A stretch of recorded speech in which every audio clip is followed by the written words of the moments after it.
No One Likes Us Clothing is the clothing range designed by Millwall fans for Millwall fans. Caps, t-shirts, polos, they've got it all. Visit noonelikes.us.co.uk for the full range.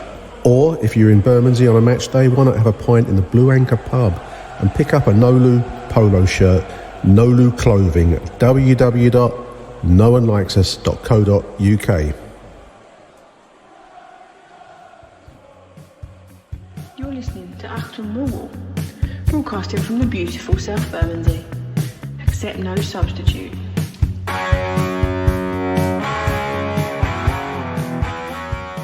Well, good morning, dear listeners. Welcome to my back garden. Apologies in advance if you hear any urban noises. Often it's quite peaceful at the moment. It's a beautiful summer's morning, August morning. So I thought we'd take the chance here on Achtung Millwall to revive one of our summertime traditions, the close season traditions of the random fixture from the past. And our randomiser, random.org, has chosen the number 1936 for us today. And the closest fixture that I can find to today, which is the 23rd of August, as I record these notes, in 1936, was the start of the season. Opening day programme on the 29th of August 1936. Millwall would play Bristol Rovers after a fairly busy summertime. The game would finish a 2-1 loss for Millwall after a big build-up. This is a very traditional Millwall trait, listeners, isn't it? The grand opening where you fall flat on your face. This is very much this particular match. Millwall 1, Bristol Rovers 2. Opening day in 3rd Division South for the 1936-37 season, played in front of a remarkable 28,520 at Coldblow Lane. The reason for the interest, more than most in that particular season, this was the first full season of one of the big figures of our club's history, Charlie Hewitt. He'd actually joined the Lions in April, at the back end of the 1935-36 season. Joined in the April, replacing Bill McCracken. But this was the first full season where Charlie Hewitt, very much a modern manager, I think you'd probably say, he wanted complete control of the club in many different aspects. And the summertime close season of 1936 had seen quite a few changes both on and off the pitch. A very big personality. We've covered Charlie Hewitt a few times on these shows with Neil and myself, talking about his position as one of the major names from our club's history. Controversial character. For all the good, there'd always be a bad, and he's a man who divided opinion. I think that's probably the best we can say on Charlie Hewitt. In this particular show, this was the first full season of his management, and he was a man who had a very clear and defined vision of what Millwall could be and should be. He was ambitious. He wanted to take us into the First Division, and like many others over the course of our club's history, he wanted to change Mill FC, and brought in a remarkable 5-point programme covering such things as playing good football. The one that leapt out at me in his 5-point programme was that no barracking of the players, opposition or Millwall or referee, should take place. He believed in sportsmanship, and that the club's fans should aim for a higher level of sportsmanship than it had become known for. He wanted to turn around the reputation of the club and take it higher. Good luck with that, Charlie. I think that's probably the best we can say. Quite a lot of playing staff changes. We'll come back to those in a moment. But he also repainted the den. He brought in uniform staff, matchday staff, put flags on the corners of the stadium, played music before the game, replaced the gas lighting at the old ground with electric, and expanded the matchday programme from a basic 4-page effort to a larger 12-page. My eye is still drawn to that no barracking line. That didn't work. Much of the other stuff did work. He also changed our colours away from the traditional dark blue, Scottish Dundee blue that we'd played in since formation on the Isle of Dogs, and turned us out in a bright royal blue shirt with the dramatic red line on the chest. You can still see these shirts on the likes of Toffs do it. I don't know if any other retailers do it. Retro football shirt retailers. It's very much a classic 1930s look. Royal blue shirts with the old red line on the chest. As Lions of the South put it, Charlie Hewitt's impact on Den. The Den would never be the same again after Charlie Hewitt, for better and for worse. Now, as part of his desire to play football that would bring in the crowds, this was very much his ambition for the club to expand, achieve a high level and pack the Den, fill the Den, to give it a modern twist. So he made quite a few playing changes. Out during the summertime went Stan Alexander, Yardley, Newcombe and Turnbull, and in came a new trainer, Frank Jeffries, Dave Mangnall, of whom more in a little bit, plus 10 other signings. So it was a pretty much a new squad that took the field in this particular game against Bristol Rovers.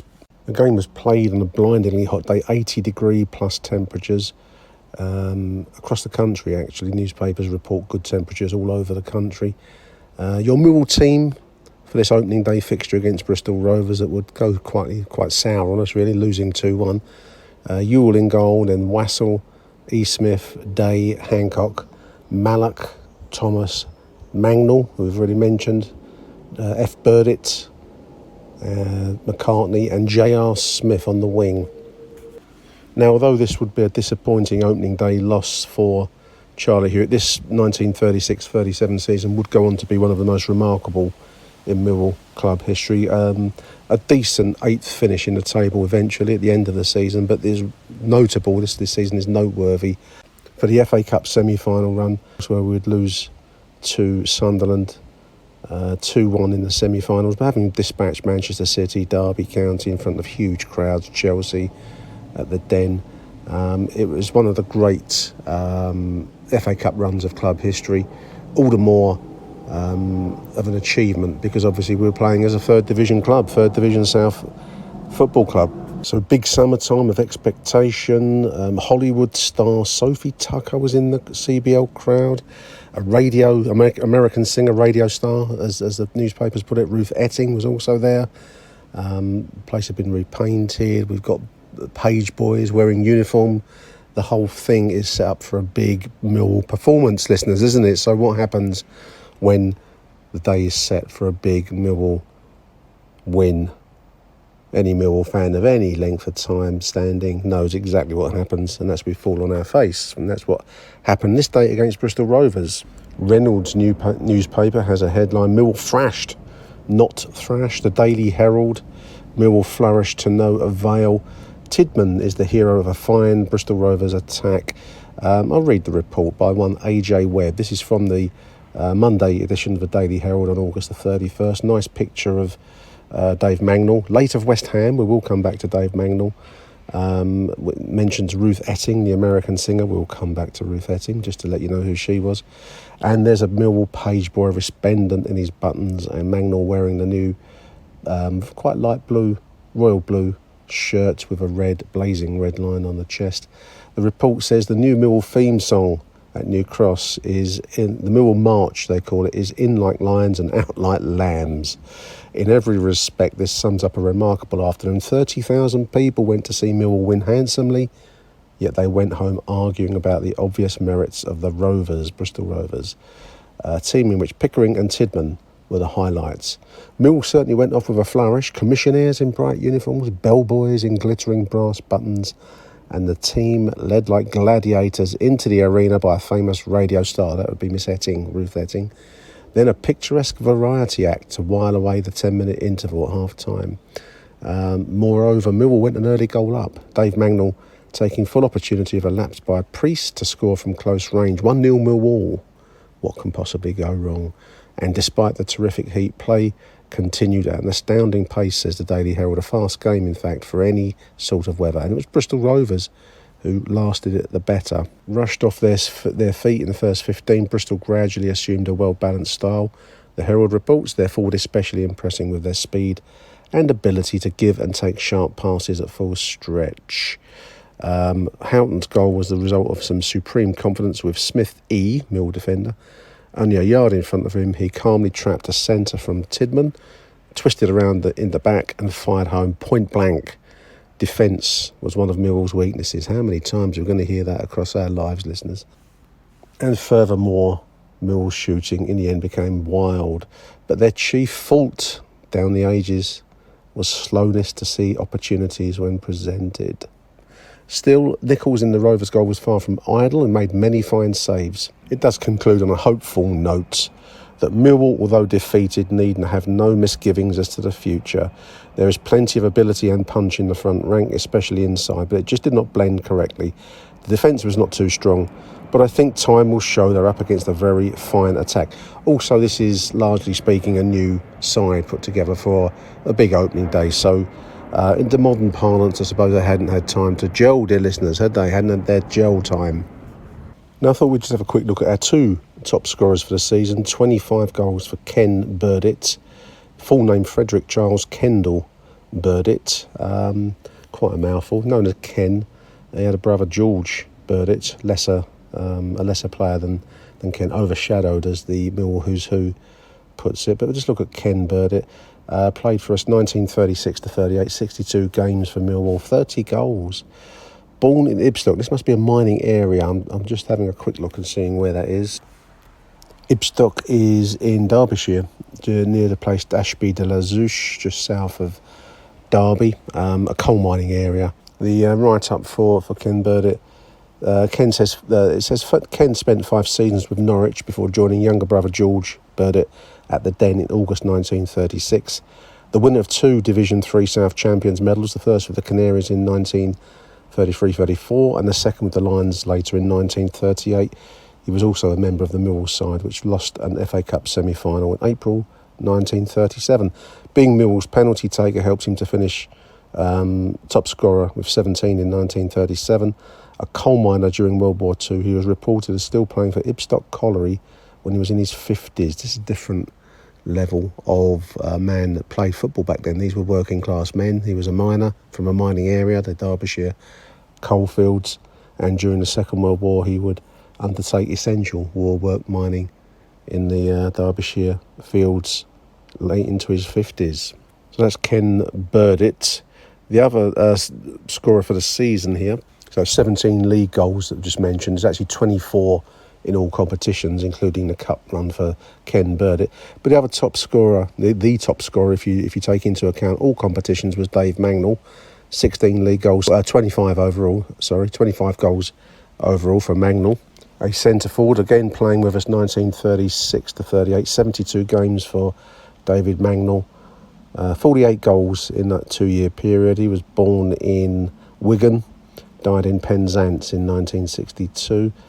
Born in 1905, passed away in 1962. A former miner, majestic and a natural goal scorer. Once scored 10 goals for Leeds against Stockport County in a Northern Midweek League game. He was an FA Cup finalist with Huddersfield in 1930 and broke the Terriers' scoring record of 42 goals 2 years later. Reading from the Who's Who book, as you can probably tell. The Millwall capped him when they became the first third division club to reach the FA Cup semi-final in 1937 and then won a Division 3 South title the following season. Dave, a prolific scorer in wartime football, managed QPR later with great success and then ran a series of pubs before settling down in Penzance, where he ran the Navy Inn, and he passed away in Penzance in 62. Dave Magnall, big name in Millwall goal-scoring history.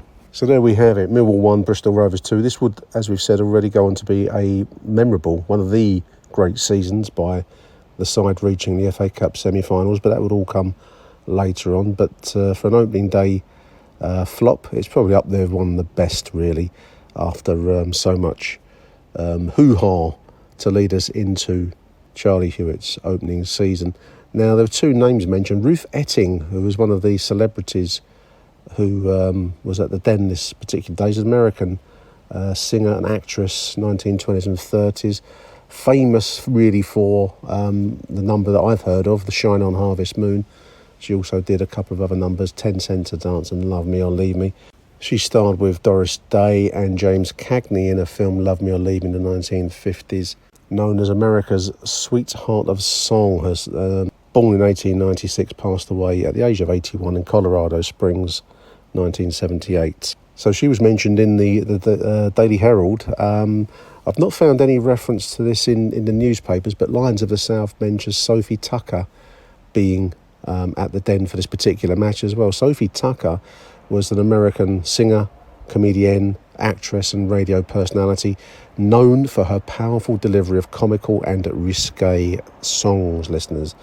She was one of the most popular entertainers in the US during the first half of the 20th century, and she was known by the nickname Last of the Red Hot Mamas. She was most famous for a song which I remember my grandfather singing, My Yiddische Mama, a song sung in English and Yiddish, sadder than the original Yiddish, according to Wikipedia, than the English translation. The mother implicitly symbolises a sense of nostalgia for the old world, as well as guilt for having left it behind and assimilation into American society. My Yiddische Mama. Big vaudeville star. Sophie Tucker was in the Ziegfeld Follies, which was kind of like a glamour dance, song and dance routine, mostly female, almost overwhelmingly female, I believe. And she'd been billed as she was a vaudeville star, like a music hall star. Last of the Red Hot Mamas was her tag, in which she kind of sang songs, cracked jokes, wisecracked about her hearty sexual appetite. I can imagine her being a storm in Millwall, down the Old Kent Road, around Bermondsey, can't you, listeners? I think, as I say, no reference to her in any of the newspapers I found. That's just come from Lions of the South. But who am I to doubt Lions of the South? Not me, listeners. And while we're having a look at the back page of the Daily Herald, this one dated Monday, August the 31st, 1936, you have to turn your paper around and look at the front page after the sport. That's how it works. That's how it worked. I don't know if that's going to be a custom that fades away now with the move to online digital news. But certainly, whenever I bought a newspaper, I always had to start from the back and go to the front. Just me. Did you do that too, listeners? I don't know. Anyway, on the front page of the Daily Herald, whilst we're about our business, Mill got beat, obviously, opening day. But on the front page, we see that the Queen Mary, the ocean-going liner of the pride of the merchant navy, has won the Blue Riband. That was the fastest crossing of the Atlantic for a passenger liner. The report here says Queen Mary wins the Blue Riband. It was kind of like an honorary competition. There was no trophy as such. It was just whichever ship could cross the Atlantic the fastest, commercial passenger ship could cross the Atlantic the fastest, was awarded the notional prize of holding the Blue Riband. And previously it was held by the French liner Normandy, but the Queen Mary has regained the Blue Riband of the Atlantic for Britain last night by beating the French crossing time by 3 hours 31 minutes. She passed the Bishop Rock at 12 minutes past 8, having covered 2,939 miles at an average speed of 30 knots, faster than Normandy's best average, says the Daily Herald. In other news, we see an Imperial Airways, forerunner of British Airways, one of the first flights as that to put down in the desert in what we now would call, I suppose, Saudi Arabia, south of Bahrain, near Doha in the Western Desert. 8 passengers and 4 members of the crew reported missing, but have been found unhurt after an RAF search of the desert. Ran out of petrol. They missed the airstrip in that part of the world in the dark. It gives you a sense of that pre-radar, pre-modern communication sense of danger that would have accompanied any long-distance flight. Imperial Airways, of course, flew out of Croydon Airport, and post-war, I think they were rebranded as became British Airways. Eventually, there was BEA, British European, and BOAC, British Overseas, and I think that was Imperial was the forerunner. As a plane goes over, how about that? I couldn't plan that better, could I? And last story that catches my eye on the front page: a London murderer may be in a film. 150 feet of film shot by a photo flash cameraman on the curbside in King Street, Hammersmith, may enable the police to trace the person who killed Mrs. Ada Fortescue of Shepherd's Bush, victim of the flat murder. This must have been a cause célèbre. This guy was filming in the street, And the length of film contains 1,000 exposures of people who passed on the crowded pavements during the afternoon. The police hope that one or more of the films will show a picture of the murdered woman talking to the man who may be the murderer.